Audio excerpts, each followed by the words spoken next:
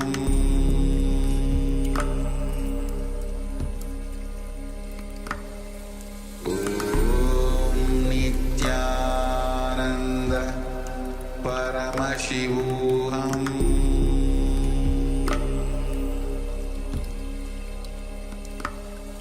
Om Nithyananda Paramashivoham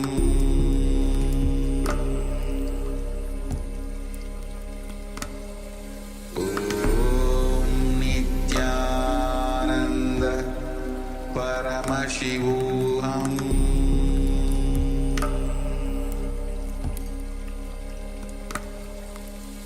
Om Nithyananda Paramashivoham Om Nithyananda Paramashivoham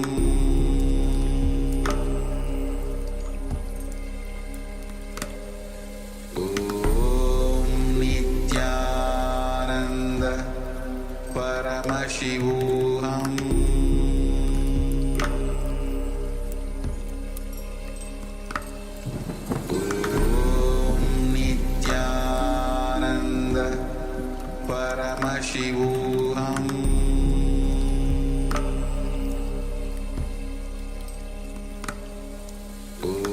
Om Nithyananda Paramashivoham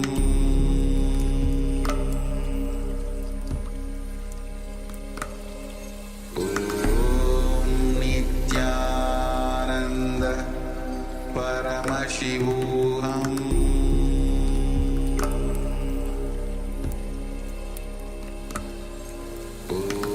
Om Nithyananda Paramashivoham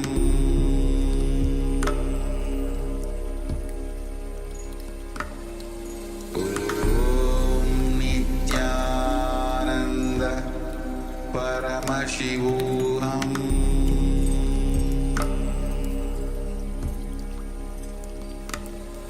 Om Nithyananda Paramashivoham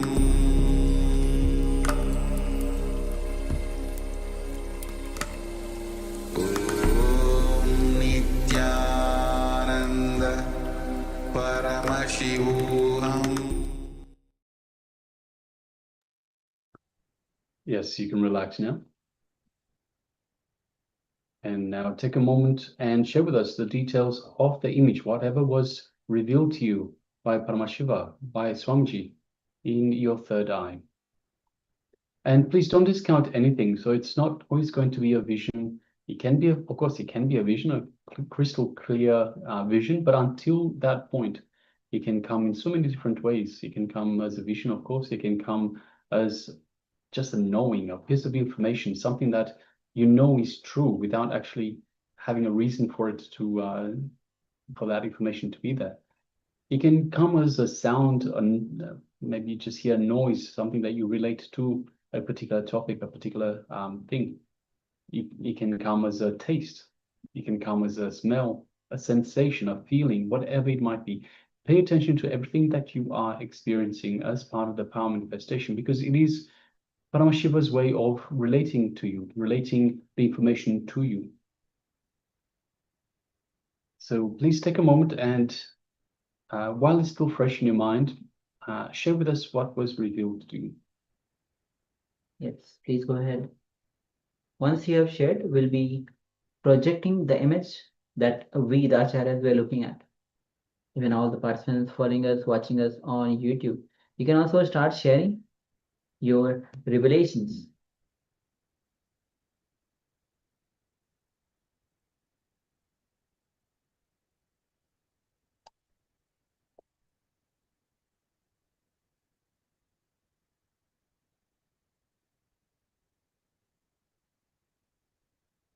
Oh, we're just waiting for your comment.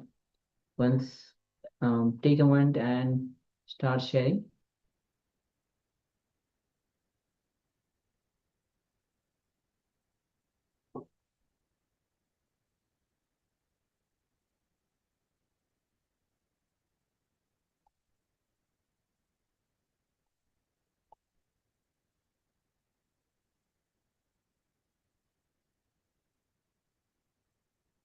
All right, we have one sharing from Nithyananda. Swamiji Paramashiva reveals Krishna, but not a baby, but Mahabharata with Arjun and chariot, all in gold. So gold like Surya, sun bright outside. Thank you. Thank you for sharing. Shema.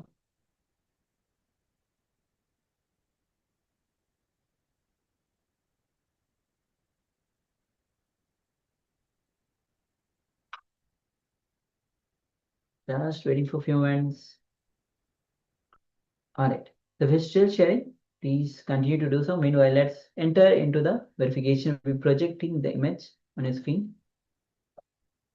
Yes, so this is the image that we had projected. As you can see, it's a mountain valleys. You can see both sides. A mountain range itself is there. You can see the lake, or there's a lake, huge lake, just in the valley, and you can see some settlements. You can see the houses on the right bottom, and even if you just zoom in, you'll find out on the just at the back where the mountain is there also some settlements are there. So this is the image, and you can see the pathways. Are going long and very close to at the bottom of the the mountain itself. Yes, Mr. Goody is asking, what valley is that, Maharaj? We don't actually know, to tell the truth. It is somewhere, I'm guessing either Switzerland or Austria. It looks very much like the kind of highlands and lakes. Of course, I think there's more lakes, more likely to be in Switzerland, but we don't actually know, Ma. Yes. So yes, thank you for sharing, Ma. Yes. Yes, so Mr. Gunya shares, Swamiji Paramashiva revealed Krishna, but not as a baby, but in Mahabharata with Arjuna in chariot, all in gold, so gold like Surya, sun bright. So yes, there's a lot of sun, a lot of brightness in this image, Ma. And yeah, you can see there are pathways all the way around the right-hand side of the lake, at least. On the left-hand side, it doesn't look like there's the same pathways. And yes, so we have a lot of sun, a lot of gold like Surya.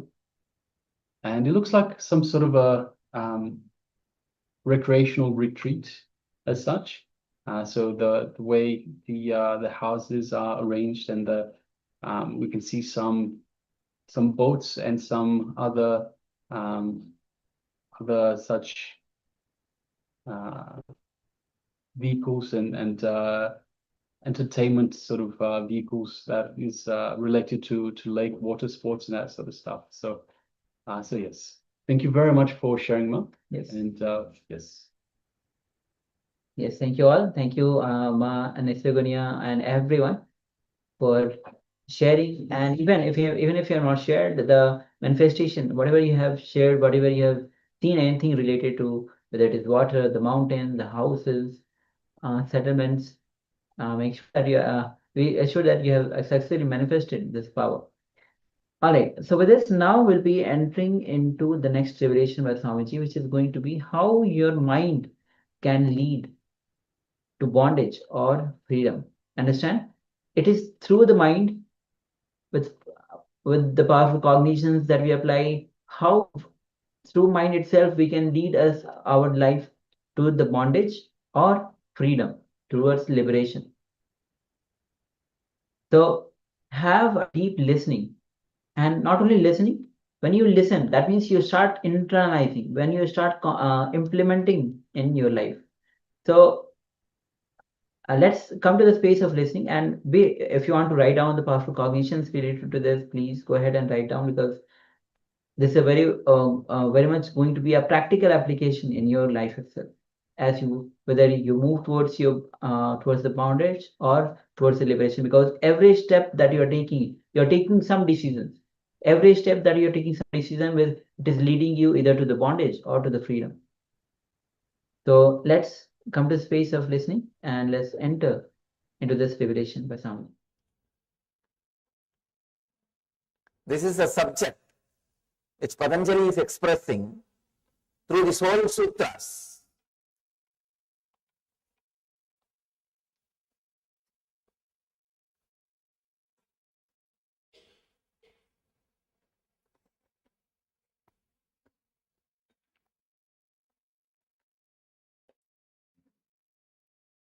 Illumining your comprehension means seeing things properly, with a proper light, with awakened vision. Your mind is your bondage. Your mind leads you to freedom. Mind can make anything out of anything. Any situation can be experienced as any situation. It can either enjoy or suffer the same situation. It can experience joy or being defamed in the same situation. It can comprehend pleasure or pain in the same situation. It can make you experience anything out of anything. I have seen people coming to me for healing. After 2 days, they will come. There will be few people, they will come with so much of joy. They will say, oh God, Swamiji, 50% disease has disappeared. I am surprised. How can this happen just by a touch? They will be in ecstasy, jumping. There are few people who come and tell, still 50% not healed, Swamiji. The deep suffering, sorrow. They don't, then when I ask them, how long this disease is there? They say it's there for 20 years. They don't even understand, which was there 20 years, melted down more than 50% within 2 days. They have wrong comprehension, unable to see what is happening. Mind can make anything out of anything. See, both are helped 50%. One guy is in ecstasy. God, I am helped. So much has happened. 50% got healed. The other guy is not even able to feel or enjoy that 50% he got healed. So this is the usual mind. You can comprehend anything out of anything. Any situation can be experienced as any situation. Here, Patanjali says,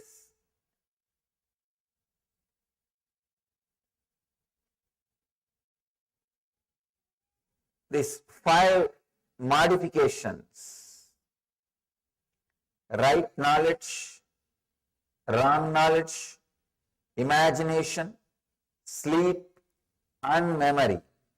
These 5 can be the reasons for your pleasure or pain, for your anguish or joy, for your peace or restlessness. You can use these 5 towards anything. Sometimes people ask me, how can right knowledge be the reason for suffering, Swamiji? How can we use right knowledge for suffering? Here Patanjali says all these 5 can be reason for suffering or joy. Please understand, many times I have seen people creating guilt out of right knowledge. I told you a story a few days before. People understand an enlightened person should be very calm, cool, collective, balanced. This is a kind of a right knowledge. But they use that knowledge and start creating guilt, expectations, difficulties inside them.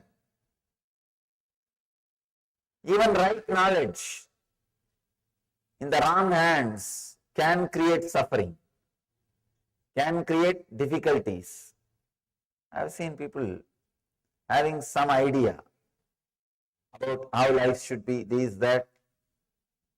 Actually, if you see, it will be right knowledge, just like this situation. I was telling you a story, one Zen master crying when his master died. We have an idea, enlightened person should not cry. He is supposed to be balanced. It's a kind of a right knowledge only. But when you apply, misunderstand, misuse, it can create agony inside you. You can use that same idea to create guilt in you, or questions in you, doubt in you. Even right knowledge in the hands of wrong person can create suffering. Of course, wrong knowledge always creates suffering. People ask me. One more question. Patanjali says here, all these five can create right, can create joy or suffering. How can wrong knowledge create joy? Can create suffering, we know. How can wrong knowledge create joy? Sometimes accidentally, even wrong knowledge leads you to joy. Even wrong knowledge leads you to next level, next step. I have seen many instances. They may not know the reason, the right reason, but they do the right act. Without knowing right reason, without having the knowledge about right reason, but doing right act. That kind of situations, even wrong knowledge leads you to joy. Wrong knowledge leads you to pleasure. Actually, what really needs to happen inside us is a cognitive shift. Means your comprehension should be illumined. Straight away able to relate with the truth without difficulties, complications, torturing. Straight away ability to relate with the truth. I have seen many times in my experience. People can neither resist the joy and ecstasy of being in my presence, but nor they can drop their arrogance, nor they can come out of their ego. They continue to come and continue to criticize something. I tell them, if you are feeling like criticizing, don't come, relax, be where you are. They are not able to, no. That we can't do. They will continue to come, but continue to criticize something. They can neither keep themselves away, nor completely able to surrender or relax. Means the wrong comprehension. The cognitive shift has not happened. Here, Patanjali emphasizes on cognitive shift. Let us understand all these five modifications. Right knowledge, wrong knowledge, imagination, sleep and memory. Yesterday we understood right knowledge and wrong knowledge. Today we will enter into imagination. Imagination, same way, can lead you to joy or pain, suffering or ecstasy. See, almost all meditation techniques are based on imagination, except very few techniques. The clicks, what I call initiations, except the initiations directly from the master, All other techniques use imagination. For example, the unclutching, the science of unclutching, or the first technique which Patanjali spoke. Your mind is not a thing, it is an action. Stop. This is not using your imagination. This is a straight initiation. Straight initiation, straight kick. Except this kind of initiations, this kind of clicks, all other techniques are using your imagination. When the imagination is used to lead to pleasure, to make you experience ecstasy, it is called meditation. The same imagination is used to lead you into suffering, it is called mind. There are only two things. Either your mind can continuously condition you, or it can continuously liberate you. Your imagination can either go this way or that way. It cannot stand still. It cannot stand still. We need to understand this one fact. We always think, I may not be progressing spiritually, but I am stuck somewhere where I am. No. Either you progress or you are going down. There is no such thing as stuck. Please be very clear. There is no such thing as stuck. Either you are going up or going down, like skiing. There is no such thing that you can stop or stand stuck. No. It doesn't happen in the inner field. If your imagination is used by you to liberate yourself, to uncondition yourself, it is called meditation. If your imagination is used to bind you more and more, to create more and more bondage, it is called mind.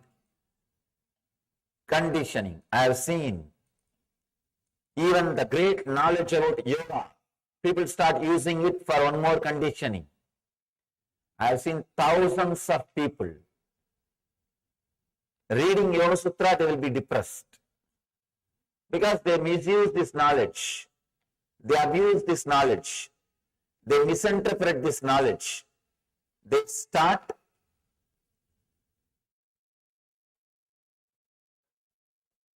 imagining their own things out of this knowledge. That is why this great truth should be heard directly from an enlightened being. Then he knows where Patanjali put comma, where Patanjali gave strong emphasis, where Patanjali gave the gap. He knows. Please understand, the other day I was reading a beautiful line. God is nowhere. Somebody put a comma next to W. Then it says, God is now here. Sometime you need an enlightened person to put the comma, to create the gap. Only he knows where Patanjali gave gap, where Patanjali put the comma. The other slogan I read, there is only one God. One guy put the comma, next to the word there is only one. Then it reads, there is only one God. First line it says, there is only one God. It's more like a moral science, uniting all the religions, creating peace. The second line, there is only one, comma, God. It's a spiritual experience. It's a spiritual truth. These two statements may look similar, but it has tremendous different significance. Its significance is totally different. See, there is only one God. It can be uttered by anybody. Everybody utters the same thing, but they say in the end, there is only one God, that is my God.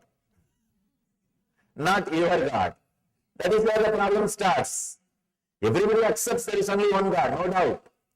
But everybody says that God is only my God, not your God. The path to that God is only my path, not your path. That is where the problem starts. So if you put one comma, there is only one God, there is only one comma, God, then it's a spiritual experience. This statement means there is only one thing, nothing else. So, when you listen to these great truths from an enlightened master, you know where to put the comma, you know where Patanjali gave the gap, you know where he emphasized, you know where he was connecting or disconnecting words. Imagination can either lead you to hell or heaven. It's like a drug, LSD. Many people experience ecstasy if they take a drug. Many people experience suffocation, suffering also. If you are habituated for nightmares, you take LSD, you will have a suffocation feeling. Your LSD experience will be nightmarish. If you are habituated for sweet dreams, if you take LSD, you will feel like you are in heaven. That's all.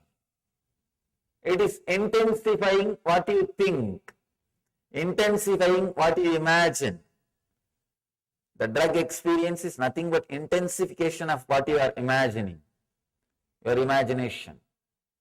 Your imagination can lead either towards this direction or that direction. I can give you thousands of examples, thousands of stories.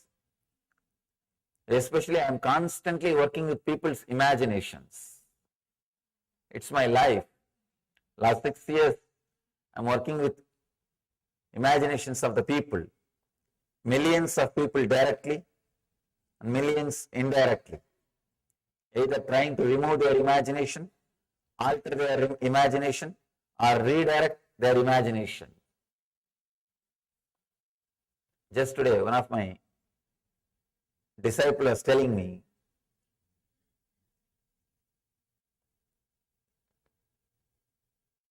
before she used to come regularly to the ashram, her daughter will always object, why are you going there? You are not attending us, you are not caring for us. The family pressure. Now, daughter also attended the program. Now she says, how could you come back? How could you be away from him? I am not able to. I am not able to be away from him. Earlier, how are you able to come back even after being around him? So her imagination, when she had wrong imagination, she was not able to relate with the mother. She was fighting with her, saying, where are you going? Now when she has the right imagination, she is fighting with her. Why did you come back? It's a mind. It is imagination. Continuously, I am working with imaginations of the people. Many times, the imaginations become so strong, they can either completely move from the spiritual path or completely get enlightened. People sometimes ask me, how can imagination lead to enlightenment? After all, it's mental activity. How can that lead you to enlightenment? It's like somebody taking poison. Taking poison is an action, but that can lead them to death beyond actions.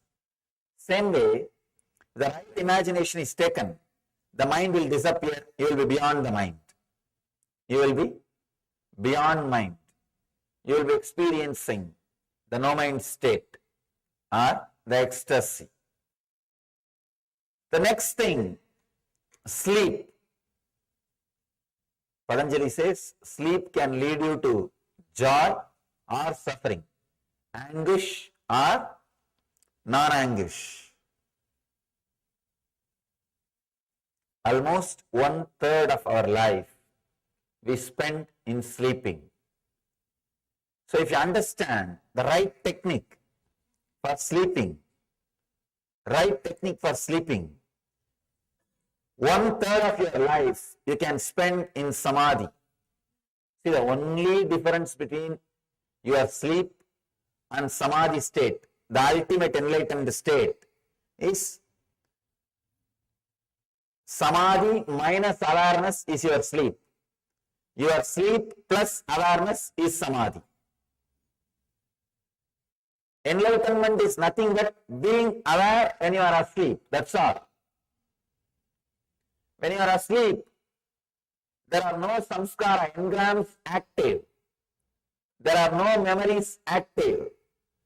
You are completely silent, relaxed, settled. In that state, but only one thing, one difference, you are not aware.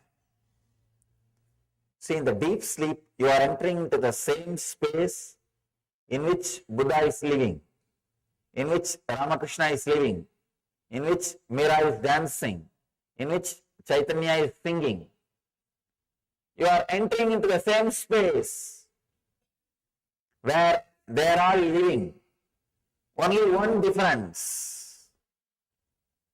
You are not aware. Patanjali is aware. Chaitanya is aware. Krishna is aware. Buddha is alive. In that space, if you know how to be alive, if you learn how to be aware, you have done everything. Nothing else needs to be done. All you need to do is how to be alive when you are asleep. How to be aware when you are asleep. Now our problem is, forget about how to be aware when you are asleep. How to be aware when we are awake. How to be aware when we are awake. That is a big problem. That itself is a big problem. Today we will practice a technique to convert your sleep into samadhi. Convert your sleep into samadhi. Please understand. When I say being aware during your sleep, I don't mean sleeplessness. I am not saying be sleepless. No, that is sleep disorder. That is a disease. I am not saying be sleepless. A sleep disorder. You will be sleeping, but your whole awareness will be alive. Means there are no engrams, there are no thoughts, there are no memories, but the pure I will be alive. That will be radiating. That will exist.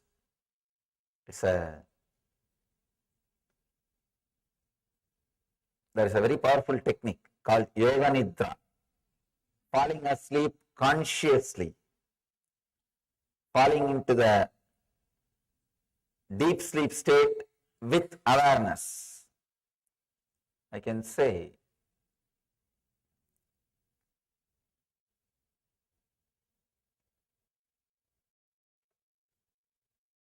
if you can drop into that state with awareness and come back, suddenly your whole system will be new.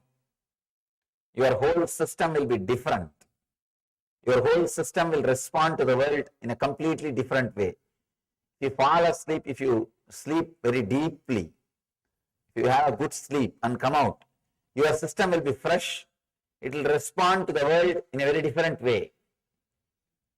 If you are stuck in the dream state and come out, your system will be different and it will not respond properly to the life, to the day. If you fall into the samadhi and come out, if you fall into that deeper state than the deep sleep and come out, you will eternally respond to this world only through joy, only through bliss. That is why we call that state as eternal bliss. If you experience that state and come out, you will see you are radiating eternal bliss, eternal joy. Sleep is one of 5 modifications Patanjali speaks about. There is so much we can talk about sleep. So much can be said about sleep. Maybe instead of saying, we'll use a technique by the end of today's session. A very powerful technique. How to relax with awareness. How to go into deepest states of sleep with awareness. Usually we don't sleep more than 20 to 25 minutes. Then we come back, continue to dream, play in the dream world, then again fall asleep. After 20 to 25 minutes, come back and move in the dream state, have some dreams, then again fall asleep. That is why early morning when we get up, we don't feel we had a good rest. Because you never rested. You are continuously playing the game. Your body might be resting or your body might be relaxing, but you are not in a relaxed mood. You are not completely resting. You are not aware. You are not in peace. The sleep can be used for suffering or joy. That state can be manipulated to reach samadhi state or to be in suffering state. I have seen people using sleep to lead to suffering. Either they oversleep or they continue to suffer without sleep, sleeplessness or oversleeping. If they don't sleep in the night time, the chronic fatigue will be there in their body. It will continue to disturb their creativity. Whole day, they will be constantly disturbed. The creativity will not express. Or if they sleep whole day, there's no time for creativity. There's no possibility for creativity. Sometimes people wake up only sun comes through the window. Sometimes the bad part of this whole thing is windows to the west side.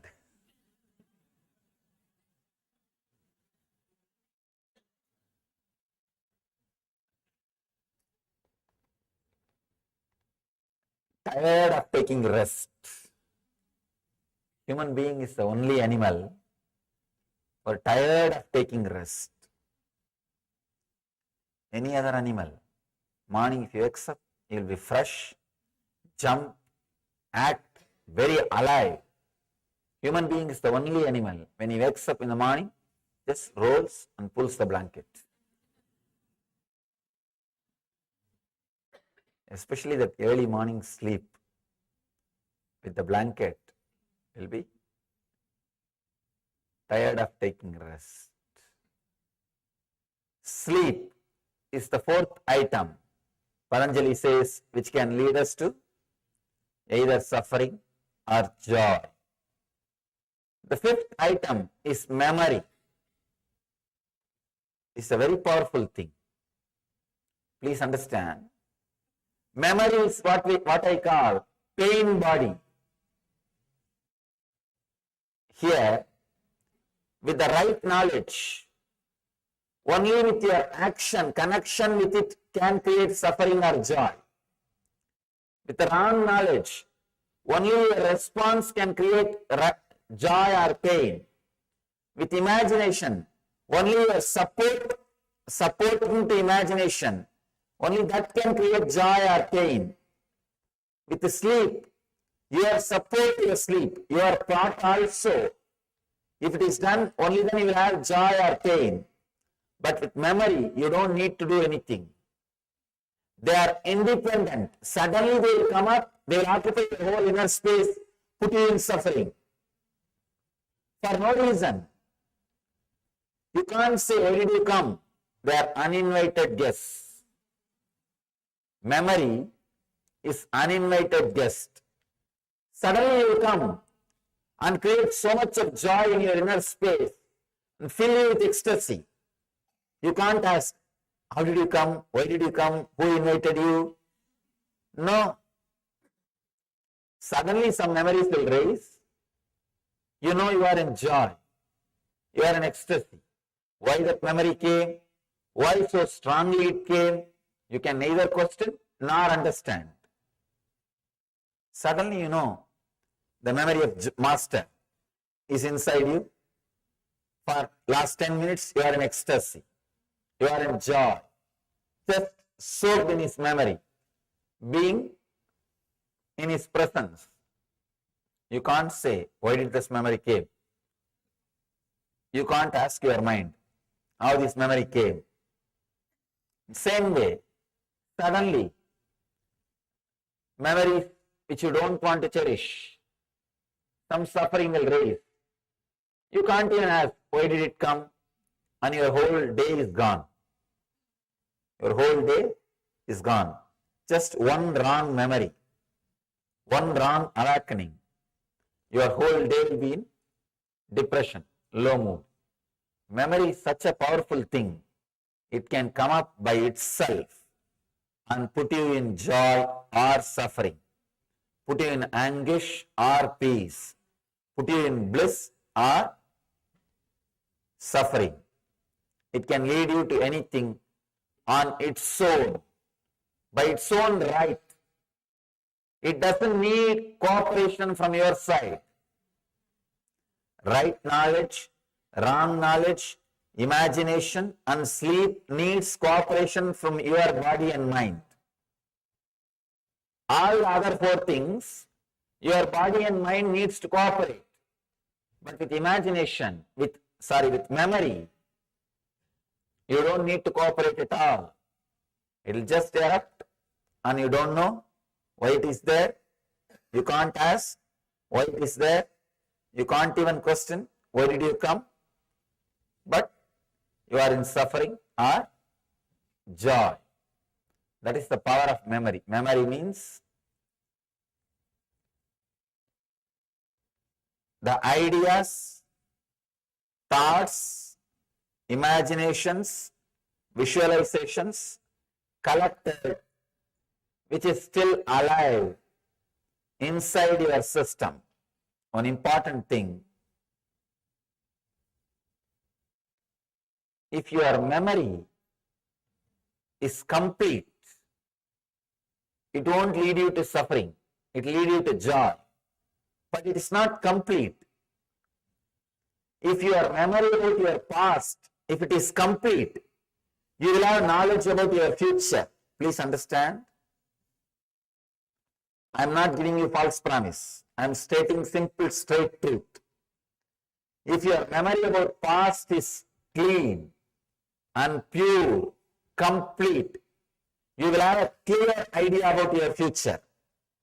Because your future is nothing but a reproduction of the past in different dimension. That's all. Maybe some of the quantity will be different, but basic structure will be the reproduction of your past. Earlier you might have had one car in the past, in the future you may have few cars, but the future is going to be the reproduction of the past. But the big problem is we don't even have the right idea about our past. We remember our past only after editing.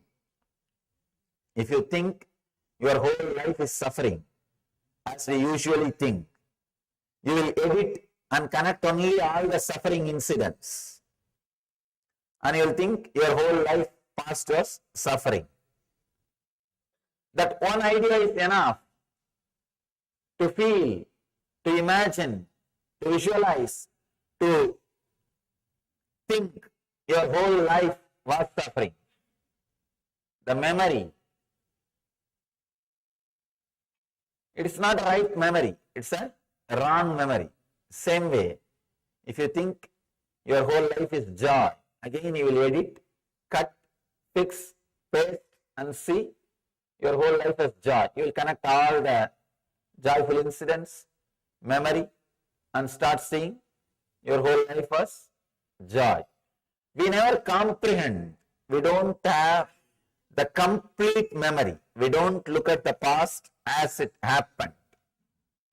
We don't smell the past as it happened, as it is. If you have a simple, straight idea about the memory, past, a simple, straight, clear idea, you will have a simple, straight, clear idea about the future. Your miscomprehension, your wrong idea about the past is responsible for the wrong idea about the future.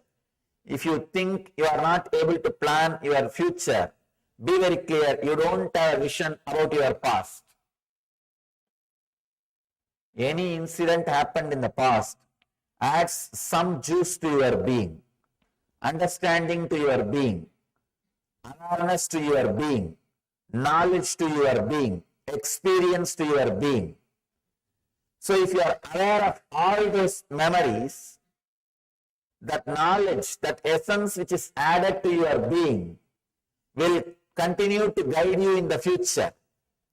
But when you forget those incidents, those memories, when memory loss happens, which is happening in all of us, that juice of that experience, knowledge of that experience, memory of that experience will not express itself in the future. So confusion. Understand, right knowledge, wrong knowledge, imagination, sleep and memory. These are the 5 modifications leads you to suffering or anguish. Suffering or anguish. So realize all these 5 can be either used or abused. Just this knowledge, this understanding that it can be used or abused, it can lead to joy or suffering is enough. That is enough. You will start using them rightly.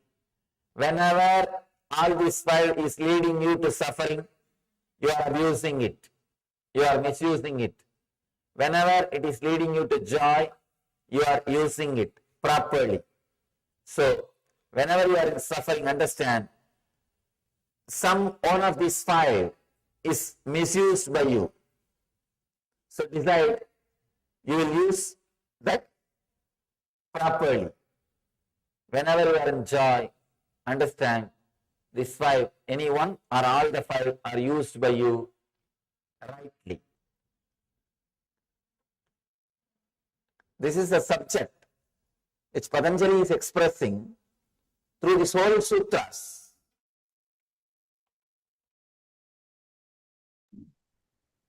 Yes. So Swamiji revealed on how mind can be used as can be a bondage or a freedom for you, and how through imaginations it can lead you either to hell or to heaven. Understand? Imagination can lead you towards either in that direction or this direction. Yes, your mind is your bondage. Your mind leads you to freedom. The mind can make anything out of anything. So understand that any situation can be experienced as any other situation. It can be either enjoyed or it can cause suffering. So the same situation can both bring suffering and joy, depending on the perspective. It can experience joy or being defamed in the same situation. It can comprehend pleasure or pain in the same situation. So it can make you experience anything out of anything. Understand, as Swamiji was saying, that God is nowhere, and if you put comma next to W, what it becomes? It becomes God is now here. So just a comma and makes so much of difference. So let us just sit back and analyze the five situations of your life where imagination caused you suffering. So requesting everyone to gather pen and paper, sit back and relax and analyze 5 situations. So write down 5 situations and analyze them deeply. Analyze how the imagination caused you suffering and understand how that actually works, why it caused you suffering. So requesting everyone, let us take some time, gather pen and paper and write this down. How imagination, so 5 situations, how imagination brought you suffering in that situation. Let us begin.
Now slowly you can relax.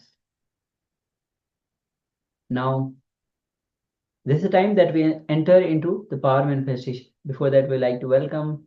We are joined by Ma Anandeshwari Nithyananda. Nithyananda. Yes. Now let's get ready to enter into the power manifestation. And today we are doing the power of remote vision.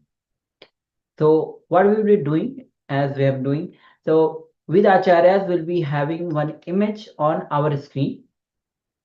And you will be scanning the Acharyas for the details of the image that the Acharyas are looking at. See everything in detail. The object, the items, whether if they are people, the colors, the environment, everything. So let's get ready to enter into the power manifestation. Yes, so let us sit comfortably with the head, neck, and spine in a straight line.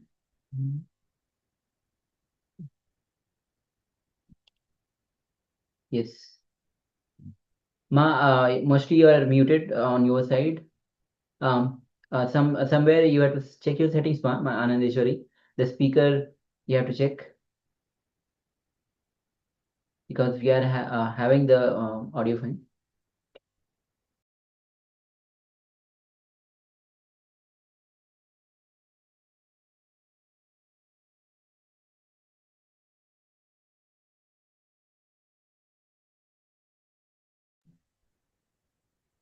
Yes, so let us sit comfortably with the head, neck, and spine in a straight line. Let us have an intention to manifest this power of remote vision.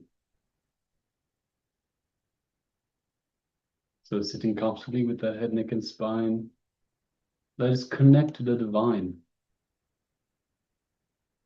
Feel the space of oneness with the divine.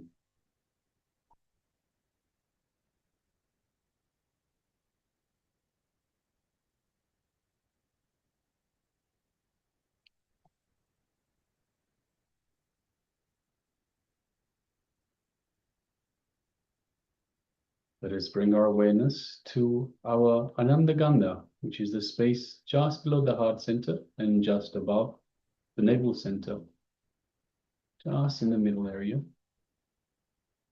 It is the space that Swamiji has initiated us in to connect to him, to connect to the divine, to be in the space of oneness with the divine. So let us bring our full awareness to our Anandaganda. And let us invoke Swamiji in our inner space, our Anandaganda. Let us remember Swamiji, everything Swamiji means to us, all the beautiful moments that we cherish with Swamiji. Let us remember all of that in our inner space and understand that Swamiji is available. And we can reach out, we can invoke Swamiji just by mere remembrance of the Master. So let us do just that.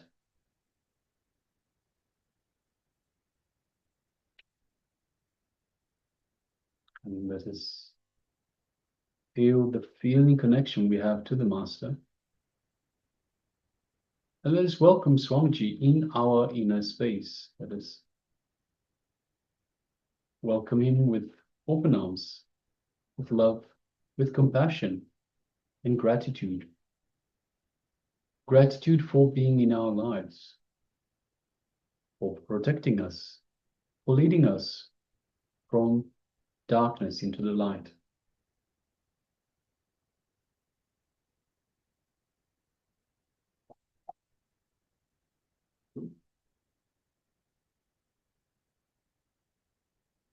Let us feel the space of oneness with Swamiji, the Supreme Pontiff of Hinduism, the living avatar, incarnation of Paramashiva himself.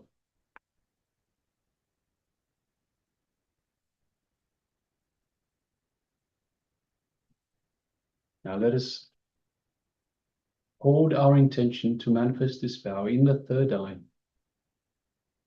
Let us ask Paramashiva ask Swamiji to manifest through us, to show us the details of the image the Acharyas are having on their screen.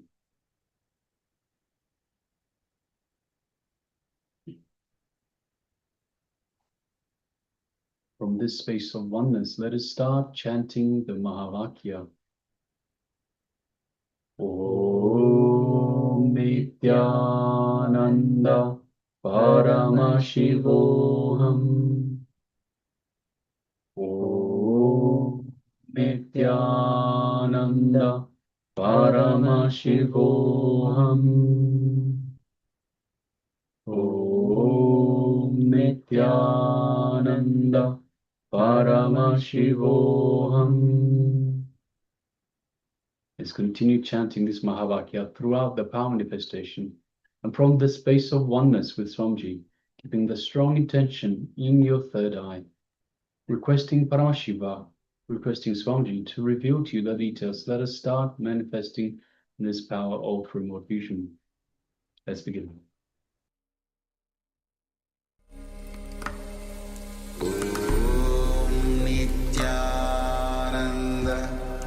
Paramashivoham.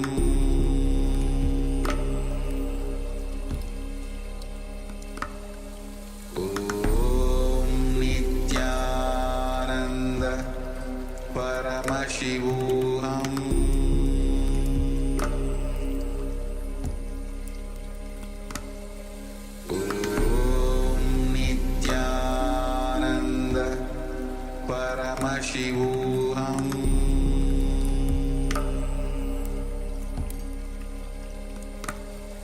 Om Nithyananda Paramashivoham. Om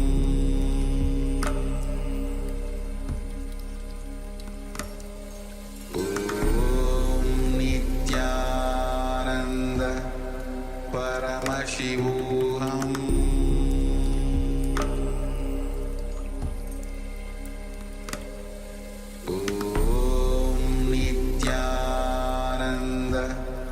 Paramashivoham.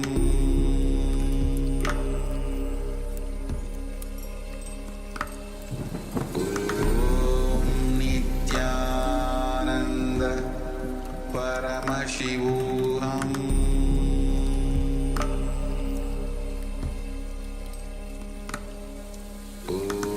Om Nithyananda Paramashivoham. Paramashivoham.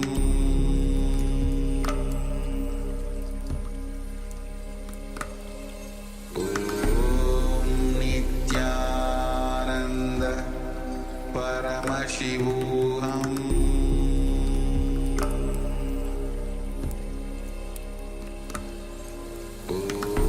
Om Nithyananda Paramashivoham.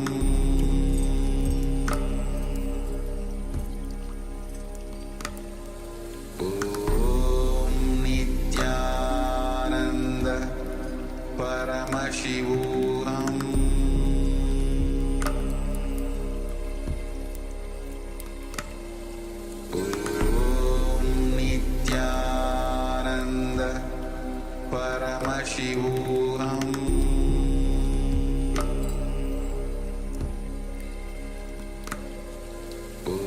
Om Nithyananda Paramashivoham.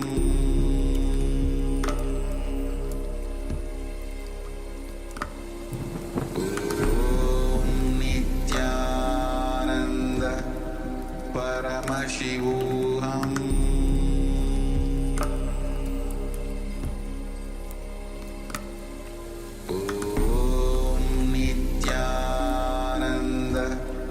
Paramashivoham.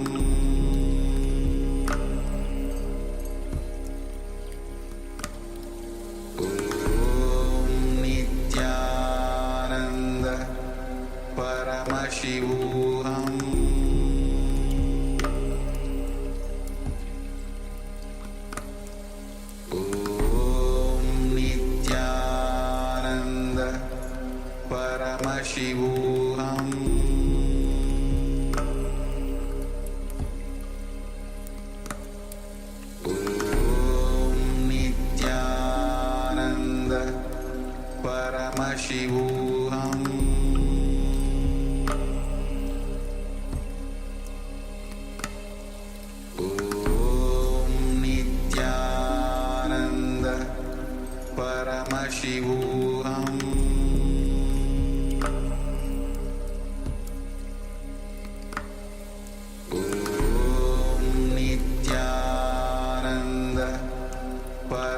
Paramashivoham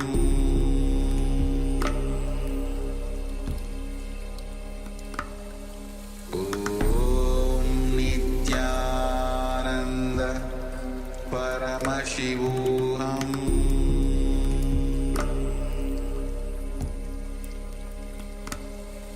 Om Nithyananda Paramashivoham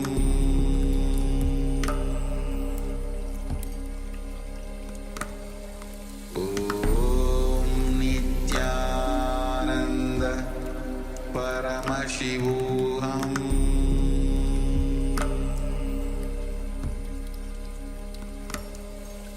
Om Nithyananda Paramashivoham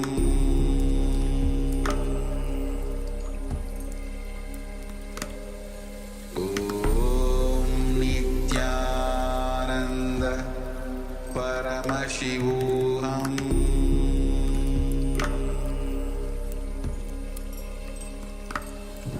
Om Nithyananda Paramashivoham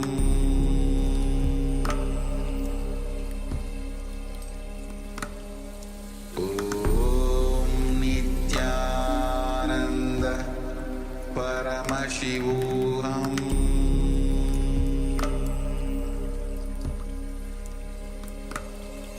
Om Nithyananda Paramashivoham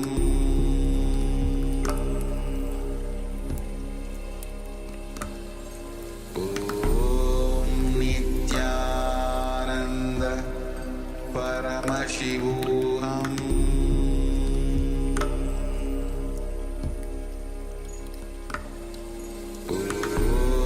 Om Nithyananda Paramashivoham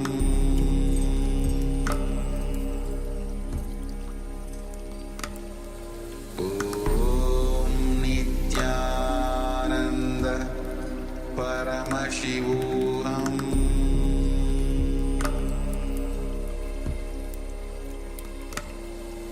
Om Nithyananda Paramashivoham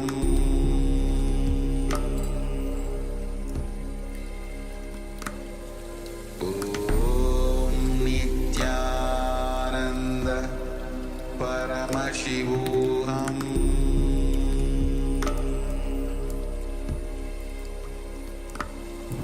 Om Nithyananda Paramashivoham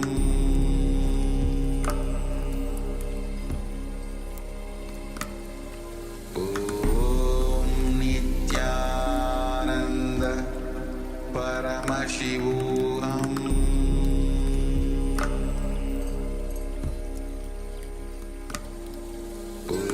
Om Nithyananda Paramashivoham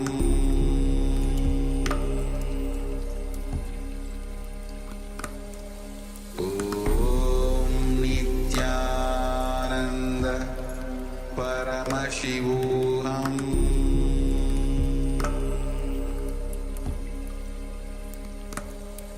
Om Nithyananda Paramashivoham.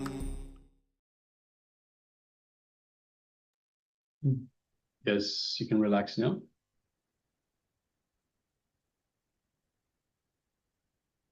If you've closed your eyes, if you had a cover over your eyes, you can now remove it. You can open your eyes, gently letting the light come back into your eyes.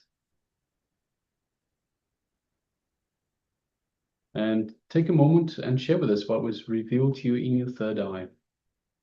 So what did Paramashiva, what did Swamiji show you in your third eye? So we had an image in front of ourselves, the acharyas, and through the power of remote vision, requesting yourselves, the participants, to let us know the image that we had in front of us.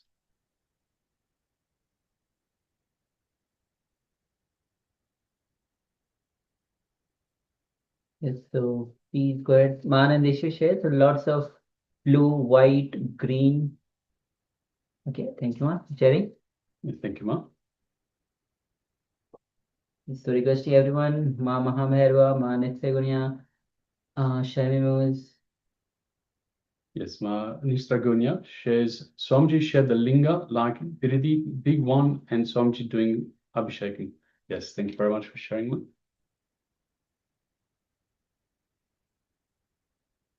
And also would like to take a moment and welcome Ma Mahabhairava Nithyananda. Ma, welcome, good to have you with us. Nithyananda.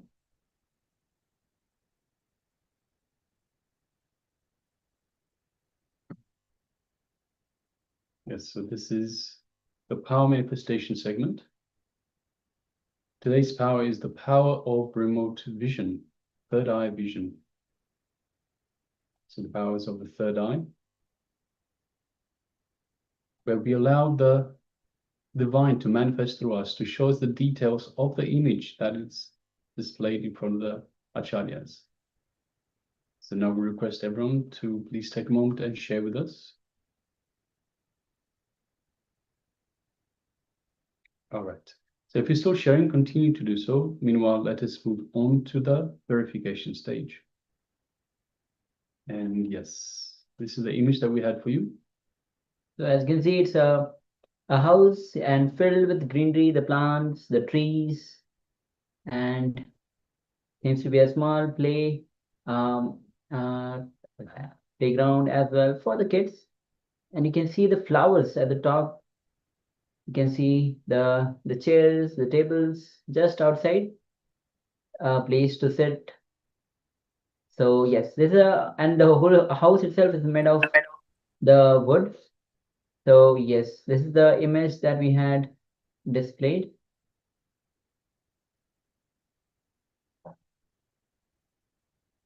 So if you have seen anything with this?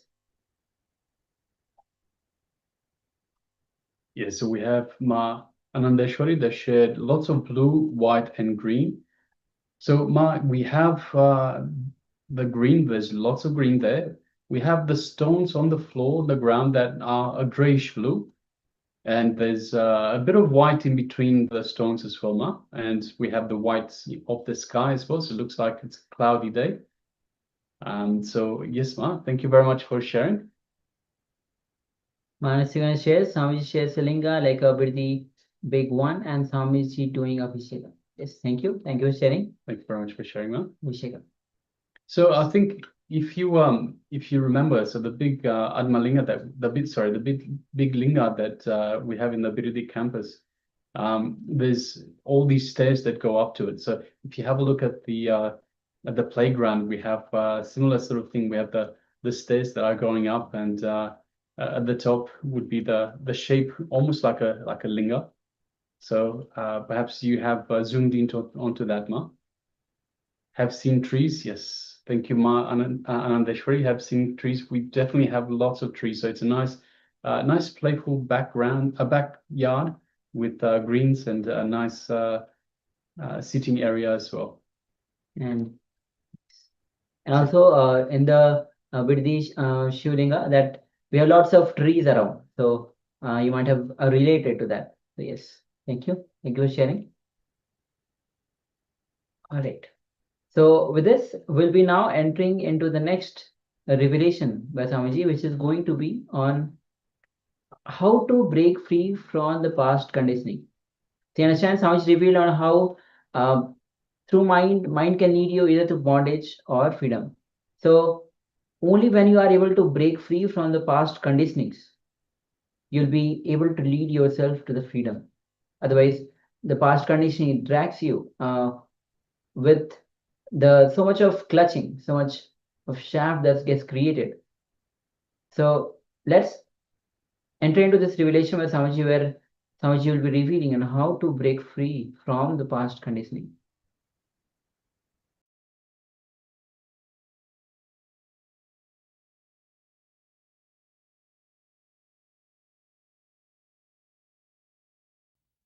I'll read the sutra. Viparyayo mitya jnananam atatrupa pratishtam viparyayomitya jnanana atatruva pratishta. Let me give this sutra for the sake of recording. If you don't understand the English, it's okay. I'll give the translation. Interpreting based on past conditioning leads to misconception or wrong understanding.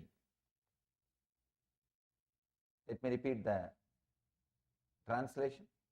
Interpreting based on past conditioning leads to misconception or wrong understanding.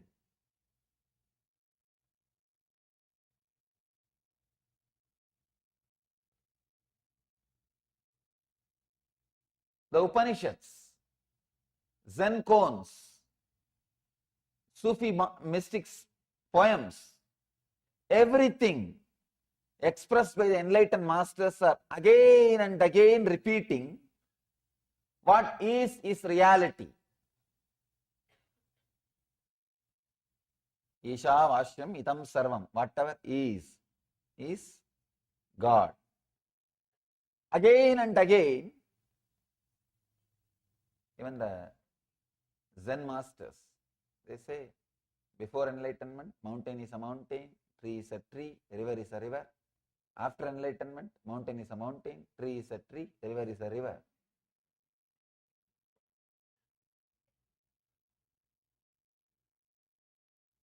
Then what the hell are we doing? Sorry, what the heaven are we doing? Working for enlightenment.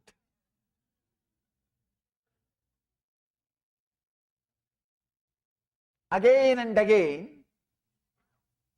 masters say what is. Buddha beautifully says, tatata. The word needs to be understood. The isness. Then what is the problem? Where problem starts?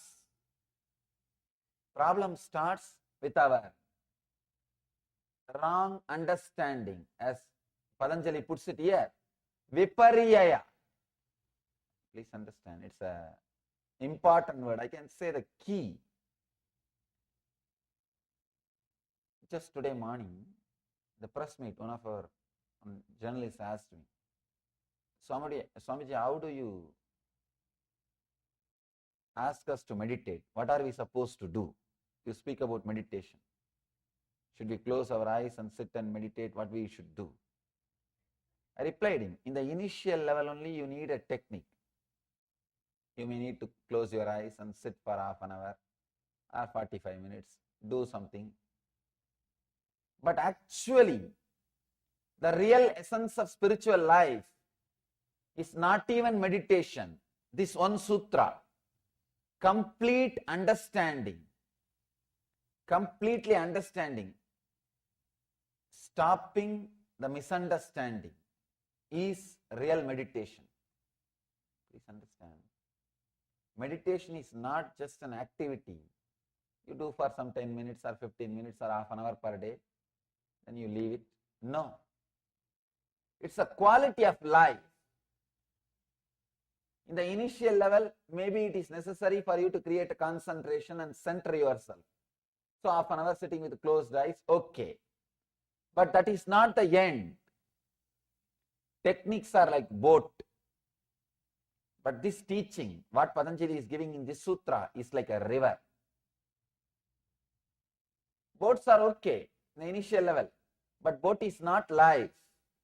That is not life. Life is river. Here, Patanjali is giving a very beautiful technique, amazing technique. You can say the essence of spiritual life.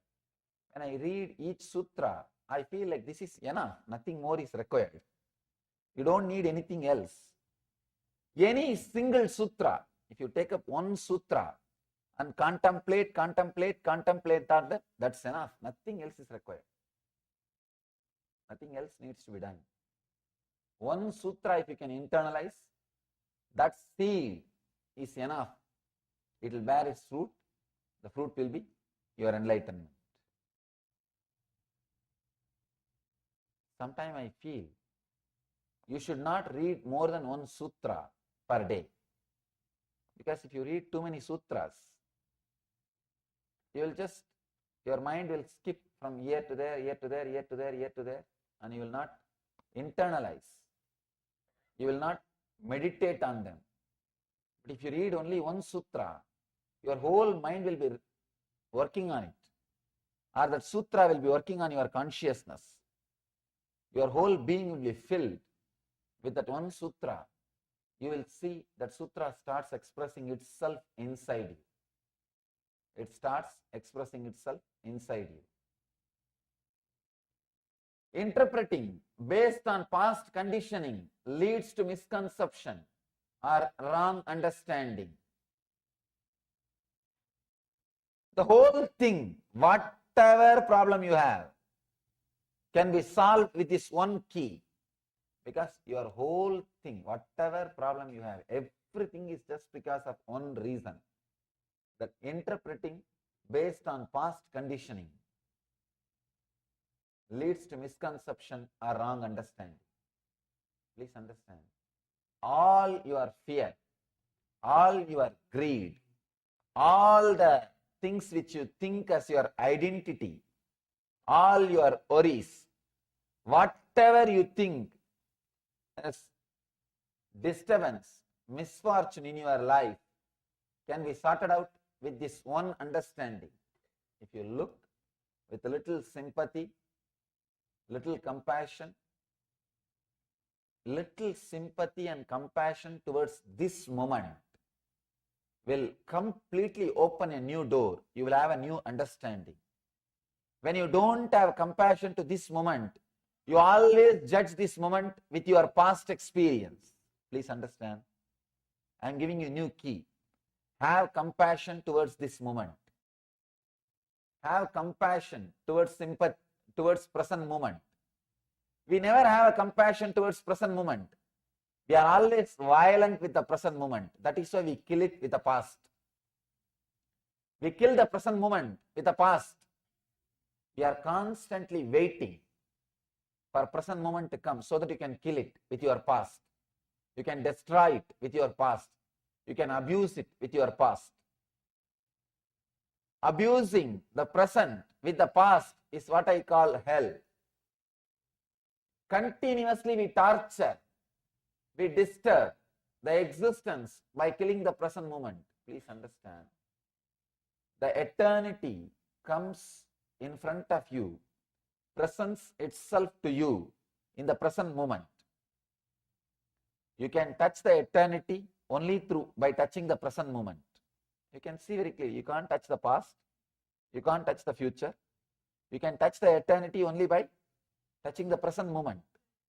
The present moment is the only way you can connect with the eternity. But when you don't connect with the present moment, if you are constantly torturing it with your past, you are creating misconception, wrong understanding. Sometimes we are strongly stuck with the wrong understanding, with the wrong concepts. That is why Patanjali gives a very beautiful, actually just before the sutra, he has given wonderful concept. I wanted you to know that sutra also. You will understand this 8th sutra if you know the 7th sutra. Actually both of them are in a way interconnected. He says, he describes about knowledge, pratyaksha, anumana, agama. These three are right knowledge. In the 8th sutra, he speaks about wrong knowledge. In the 7th sutra, he speaks about right knowledge. Both are interconnected. That's why I wanted you to understand the 7th sutra also. If you understand the 7th aphorism, 7th sutra, you will understand the 8th sutra in much better way. In the 8th sutra, he says what should not be done. The 7th sutra, he says what should be done. What should be done. Please understand. He says, pratyaksha anumana agama pramanani means perception through senses, conclusion arrived at through that cognition, and the words of an enlightened master are the 3 ways to gain correct knowledge. That are the 3 things which gives you the right knowledge. The 8th sutra he says about the wrong knowledge. Wrong knowledge means interpreting based on past conditioning leads to misconception or wrong understanding. For example, if you are hurt in the past by somebody who is wearing a white dress, whenever you see a man with white dress, you will always have that fear, that sankata, means discomfort. You will always carry that. That man and this man is no way related. They are no way connected. No way, even know each other. But you carry that. You pass a judgment. You carry your past. With that past, you try to constantly judge the present. With the past conditioning, when you try to judge, that leads to misconception. Please understand, that leads to misconception. The judgments we are passing about a particular race, the judgments we are passing about a particular religion, the judgment we are passing about particular state, the prejudice, bias we carry, all are related to this wrong knowledge.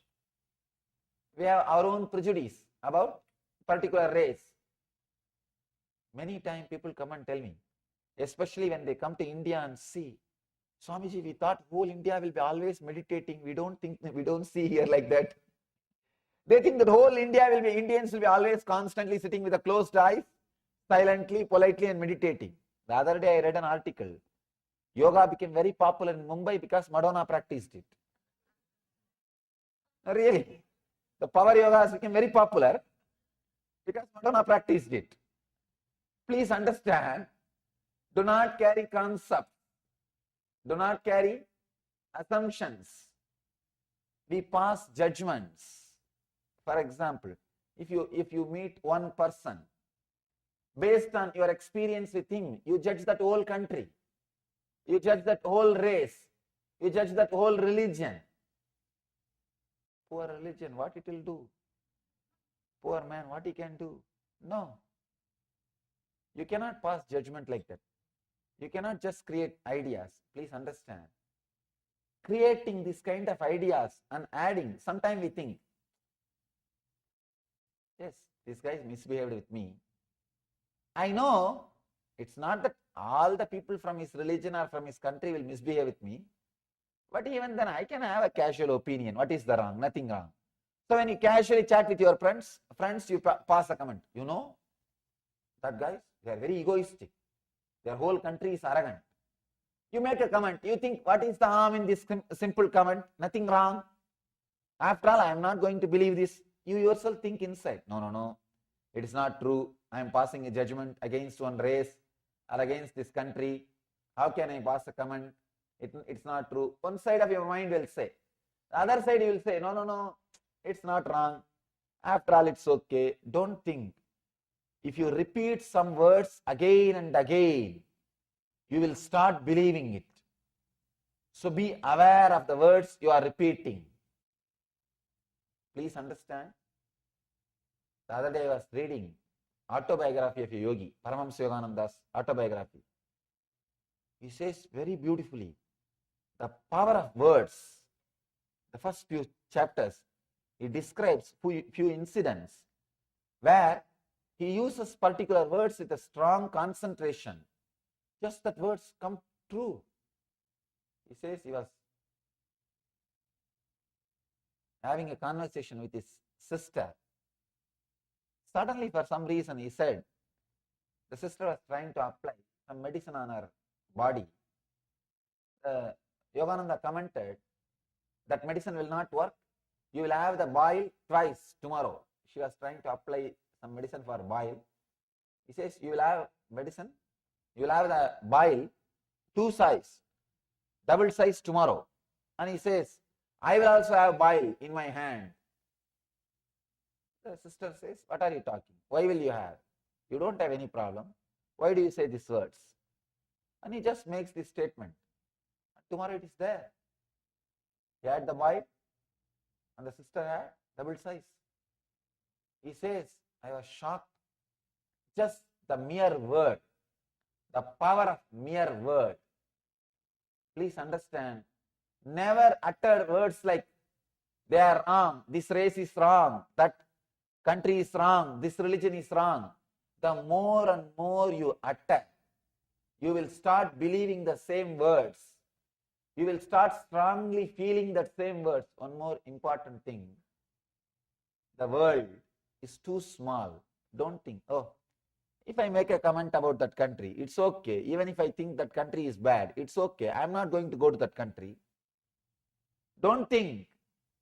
You may not physically go to that country, but any news you hear about that country will start kindling different emotions in you. I have seen many people suffering with unnecessary lust, unnecessary anger. I always tell people, keep the lust which you need for your day-to-day life. Keep the anger which you need for your day-to-day life. That is okay.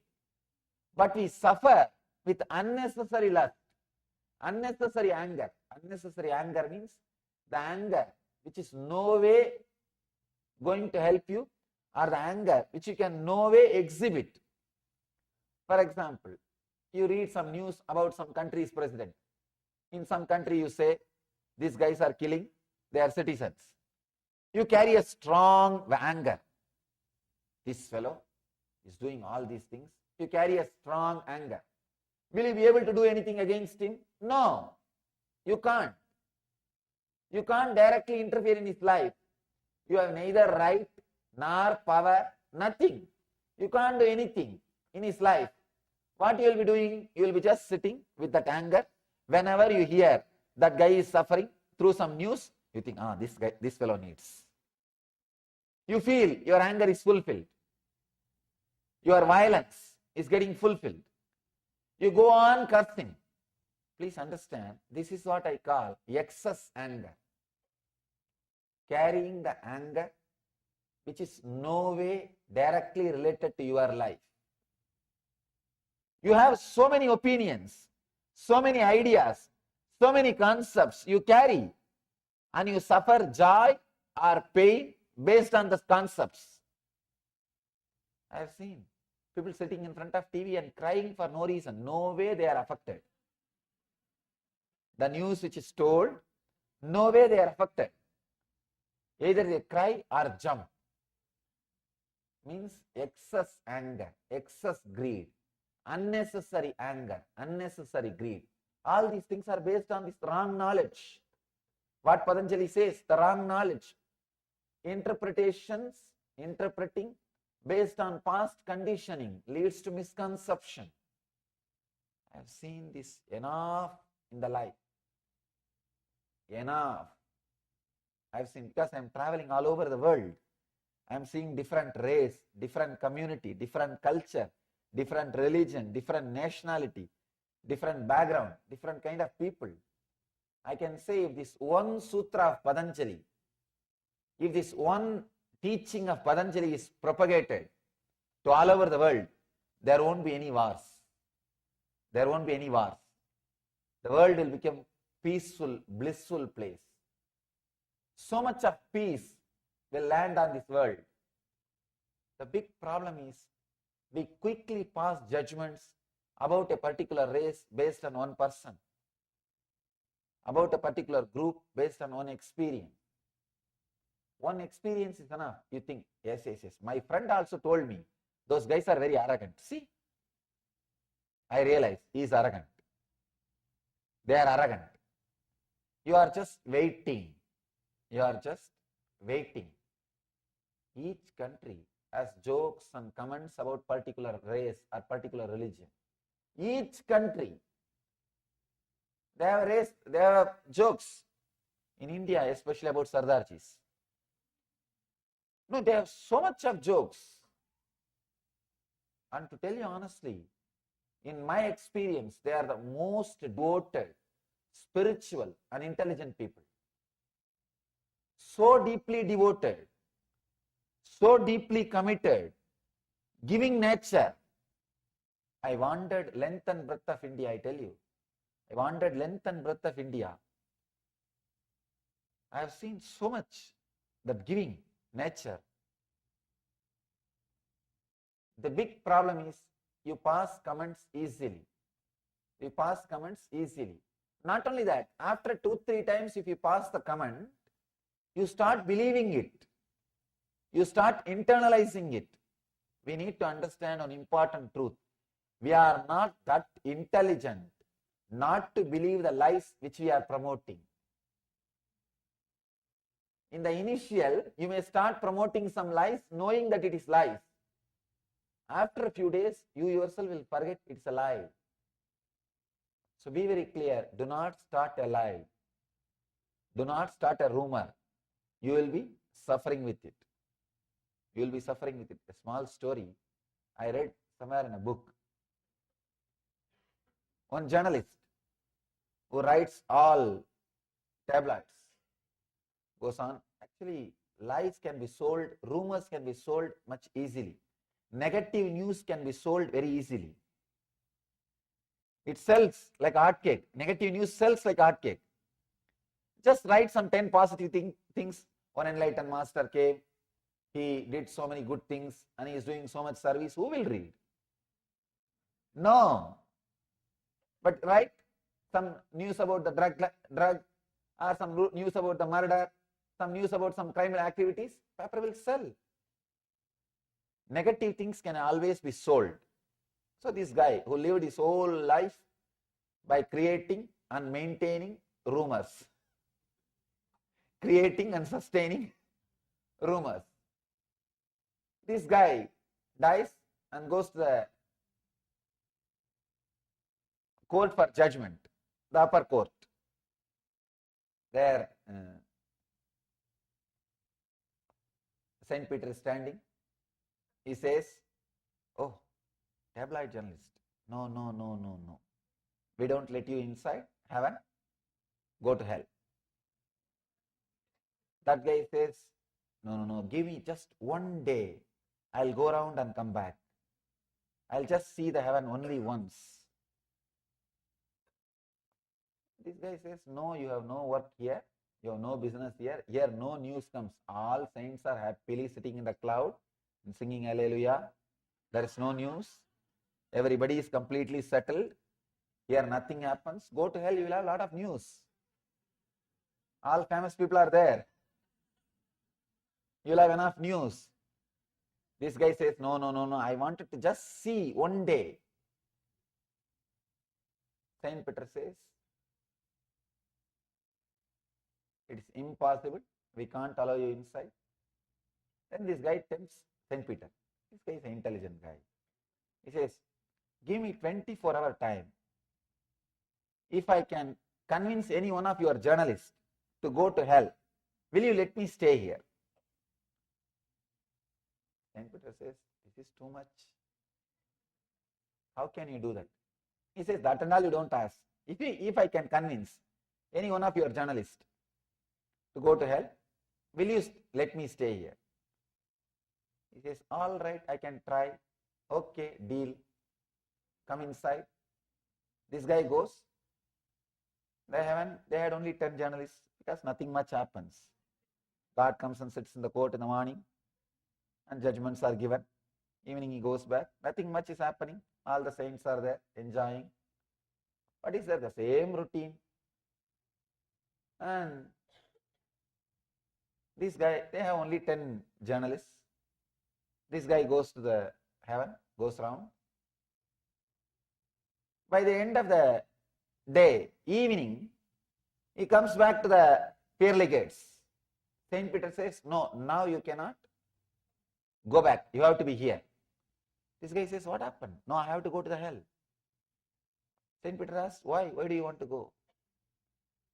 What this guy did, this guy created a rumor that in the hell, they are starting a new magazine. They want editor. He spread on news and all the fellows fled. Because how many days, especially journalists, you can't be sitting without news. It's really boring. Even in the heaven, they want some news. And without news, even heaven looks like a hell for them. So they thought, better let us go to hell. They all ran away to hell. And this guy is also running. This guy who created the rumor, this guy is also running. Saint Peter stopped and said, what happened? You only created the rumor. All of them are already in the hell. Now you are the only journalist we have. We can't afford to lose you also. You have to be here. This guy says, no, I only started the news that is true. If so many people are believing, there must be some truth in it.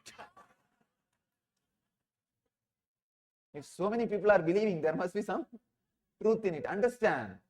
Don't start rumors. Don't start rumors, even in a jovial way. You will be caught by your own rumors. You will be caught by your own words. The words which you create, I have seen many times. People casually create simple words.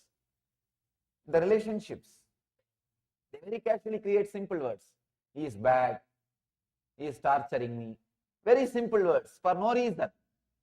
For very simple incidents. But those words gets imbibed, engraved, and you start thinking that's the truth. Please understand, words can just stop your thinking. Words can just stop your perception. Words can just stop your conscious flow. For example, if you are in a particular situation, if you are open, fresh, alive, without the past conditioning words, you can handle that situation directly. You can live that situation directly. You can experiment with that situation directly. You can experience it directly. You don't do. You have some idea. You have some idea. You think, no, I know. This is what is going to happen. I know. You see, I was telling you the other day, this guy is like this only. Your mind comes to a confirmation and immediately you jump and start taking action. Look into yourself. All your suffering, I can say capital letter A-L-L. All your suffering is just with this one problem, carrying, interpreting based on the past conditioning leads to misconception or wrong understanding. Wrong understanding means wrong decisions. Suffering, you can see in your life. You don't wait till the situation comes in front of you. You take your own decisions, your own ideas. Mind becomes chaos. Mind becomes chaos. Completely confused. With the past engrams, you go on and on and on interpreting. Create problems. Actually, many times you can see.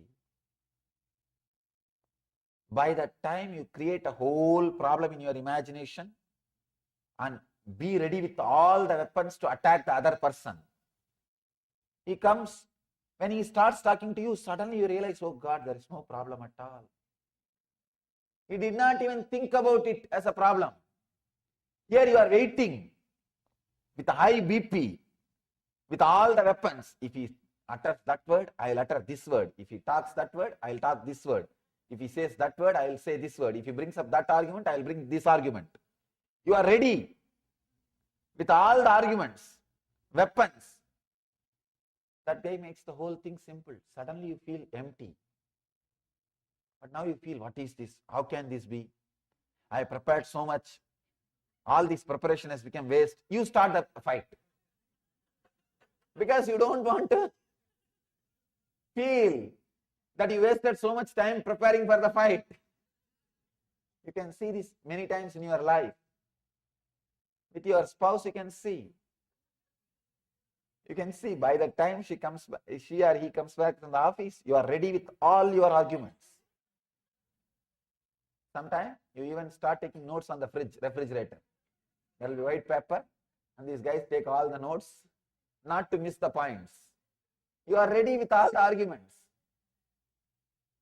When the other person comes back, he doesn't even remember the whole fight. Doesn't even remember the subject. But what to do now? It is too much for you.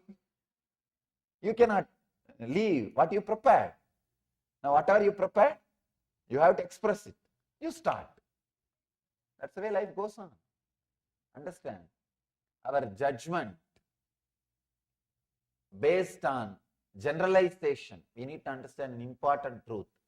We think in a generalized way but we live in a localized way. Our day-to-day life is dealing with one person, one situation, but your mind always generalizes. Always generalizes. I've seen many times. People have their own weird ideas, weird opinions, weird concepts. It's just impossible. Small story. One guy goes to a psychiatrist. Psychiatrist sees his behavior and all those things. He says, I'll surely try to help you. I think you have a problem that you are thinking you are a dog. That guy says, yes, yes, small dog with a black and brown patches. Don't you see me? Doctor says, don't worry. I'll try to help you. Can you first lie down first in that couch? I'll see. And try to find out the root cause of the problem. That guy says, no, I cannot do that. Doctor asks, why? No, I am not allowed up in the furnitures. Understand? If you are convinced about something, you are too strong. Instead of going to the roots of the problem, you go on, hold on to the surface. You hold on to the surface. You know, if you go to the root, the problem may disappear. The problem is your companion. You may feel lonely. You don't have anything to worry. Suddenly just think. Suddenly if all the worry from you is taken away, what will happen to your life? You will feel empty. Alone. Lonely. I think that will become a big worry. That will become a big worry. So you don't want to look into the roots of the problem. Here Patanjali is analyzing very beautifully. With this one sutra, he describes all our problems. Just sit and contemplate on this one sutra. This one sutra can lead you to enlightenment. Nothing else is required. Nothing else is required. This one sutra can lead you to enlightenment. One incident, really it happened. It happened. One of my brahmachari is trained in all our traditional puja and all the other spiritual practices. One program, they invited him for to conduct a spiritual program in India. This guy went and attended the program. He was pronouncing those Sanskrit mantras so beautifully. The local temple priest, they thought he is a Brahmin. Local temple priest, they thought he is a Brahmin. He is a upper caste, the priest class boy. So when they saw him, he beautifully sits and his body language is very graceful. When he does the puja and rituals and chants the mantras, they thought he is a Brahmin. They gave him all the respects and touched his feet and did the namaskar and everything. All the program was over. They took him to the nearby temple, gave him all the honor. He finished everything and came back. Somebody who went to the temple next day told that priest that he is not a Brahmin. That's all. Till yesterday evening, this guy was honoring that brahmachari, feels blessed that he is able to receive him and touch the feet, all the things. Now this fellow suddenly is in depression. He is in depression. He is continuously taking bath for 3 days. 3 days he is taking bath. And 3 days he did not enter the temple. And 3 days he has to do all the rites to clean himself. I'm shocked.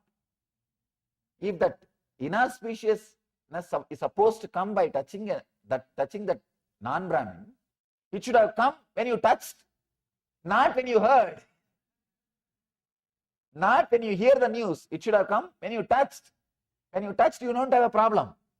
You felt blessed, auspicious, graceful, blissful. But when you hear the news, it means what? The concepts, the past conditioning. The past conditioning. That poor guy. He suffered so much, just that conditioning.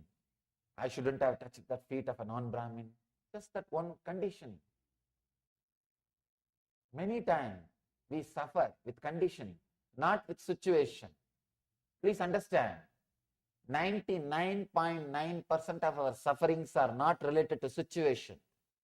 It is related to condition. The 0.01% suffering is not a suffering at all. All our sufferings are related to conditioning, not related to situation. You have an idea. Your mind is programmed. Your biocomputer is programmed from the young age. What is desire? What is joy? What is pain? What is fear? You are programmed. You live based on the programs. You take decisions based on the programs. You walk based on the programs. You talk based on the programming. You do everything based on that programming. This is what Patanjali calls wrong knowledge. He says viparyaya. Viparyaya is the word. You can't translate in English. Wrong knowledge is also not a right word. Viparyaya means everything is wrong. I can say wrong cognition. The very intake is wrong. The way in which you process the data is wrong. The way in which you output, deliver your result is wrong. The word wrong knowledge does not give the right meaning of viparyaya. Viparyaya means every step is wrong. How you receive the data, how you internalize the data, and how you process it, how you take a decision. Whole thing is wrong. Please understand. Again and again, Upanishads are declaring. Again and again, all enlightened masters are declaring. Whatever is divine, God. If you see anything other than the divine, any other experience other than bliss in the life, you are having this problem. You have this problem. You need this sutra. Contemplate on this sutra. You don't have to, I am not saying you need to by heart or you need to repeat. I am saying internalize this idea. Internalize this idea. Sometimes people start repeating this sutra. Viparyaha, viparyaha, mityaha, mityaha, viparyaha. Finally they do the wrong thing. I am not saying you need to repeat. I am saying internalize. Constantly contemplate on this mantra, on this sutra, on this idea. Interpreting based on past conditioning leads to misconception or wrong understanding. Do this as an exercise, homework. Just sit for 1 hour in the house today. Write at least 10 incidents. You can surely write 10 incidents. I can say 10, I am not even saying from your whole life. From morning till today, you can write 10 incidents. 10 incidents where you did the same mistake of interpreting with the past conditioning. Bringing wrong understanding because of past conditioning. Just write 10 incidents. See how your mind is behaving, how your life is happening. You don't even have to bother or struggle to correct yourself. The big problem is, before even you understand the depth of the problem, you start correcting. That is where the problem starts. The problem never ends. Just understand the depth of the problem, that's enough. Suddenly you will see the transformation. Depth of the problem. Just today, sit, work for half an hour or 1 hour. Write 10 incidents where you came to the wrong conclusion by the past, because of the past conditioning, and understood when you looked into the whole thing with a restful awareness.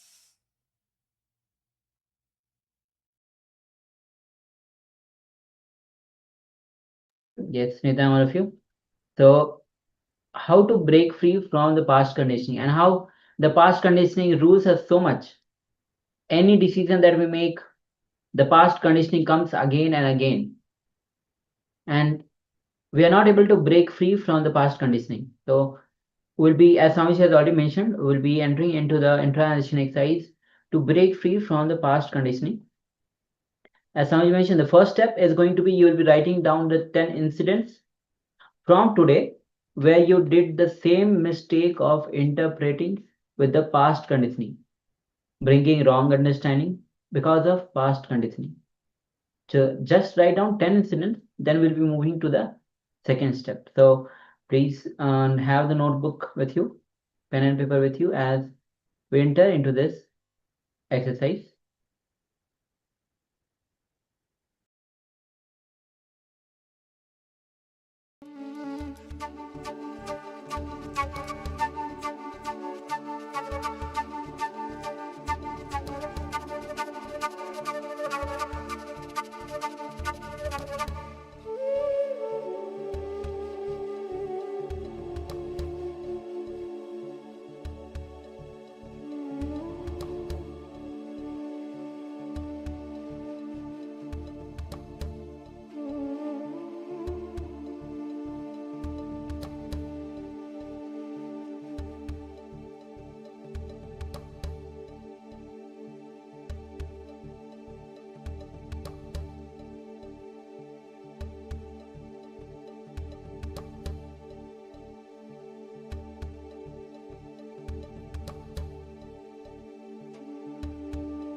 Now, we'll move on to the next step.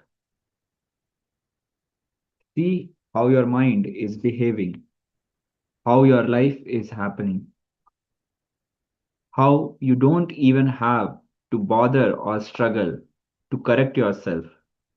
Just completing with the past conditioning will solve majority of your problem.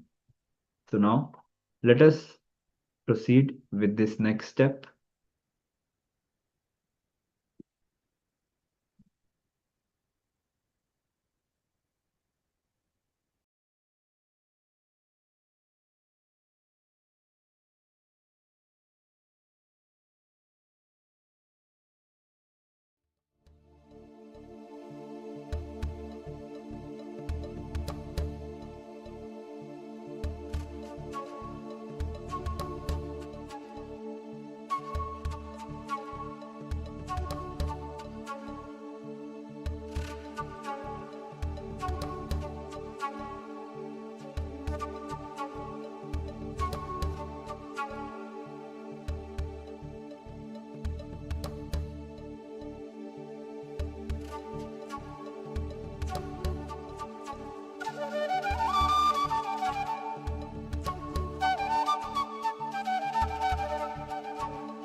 Slowly, very slowly, you can relax from this intranation exercise.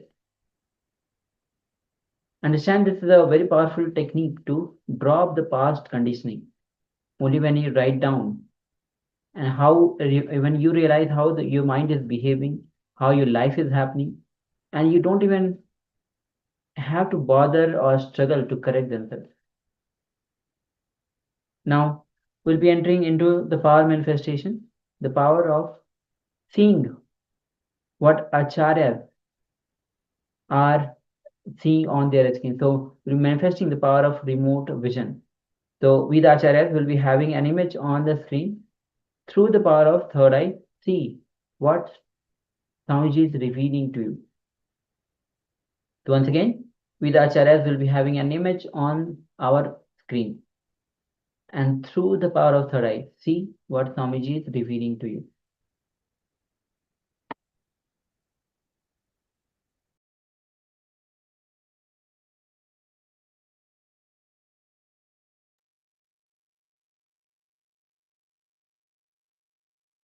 So now, we request all the participants to come to the space of power manifestation. Let us all sit with our head, neck, and spine in a straight line. Remember Swamiji in your third eye, and tie your eye band. Get your eye band and tie your eye band, and start chanting the Mahavakya, Om Nithyananda Paramashivoham.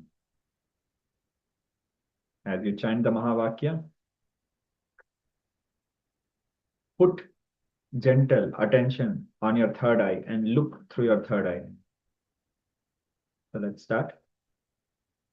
Om Nithyananda Paramashivoham.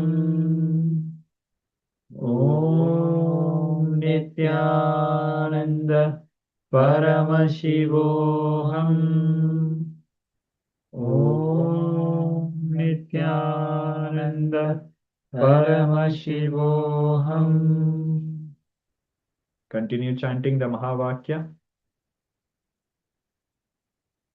Now, we are projecting the image in front of you. So look at the image through your third eye, and let's start. Paramashivoham.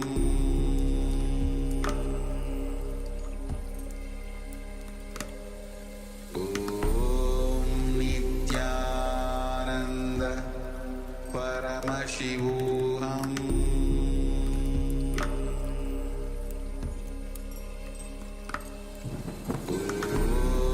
Nithyananda Paramashivoham.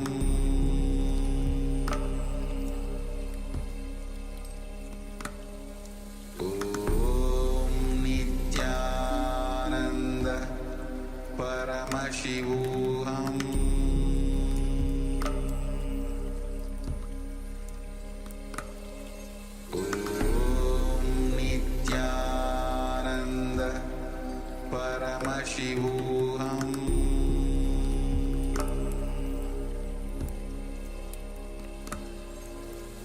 Om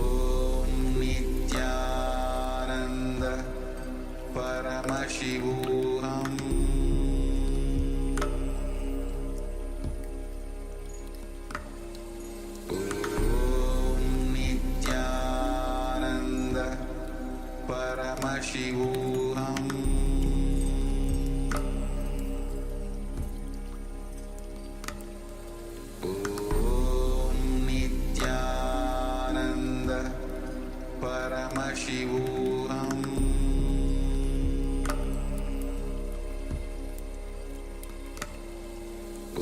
Om Nithyananda Paramashivoham.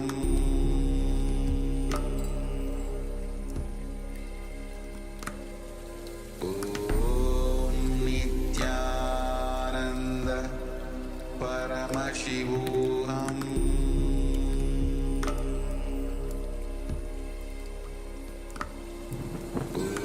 Om Nithyananda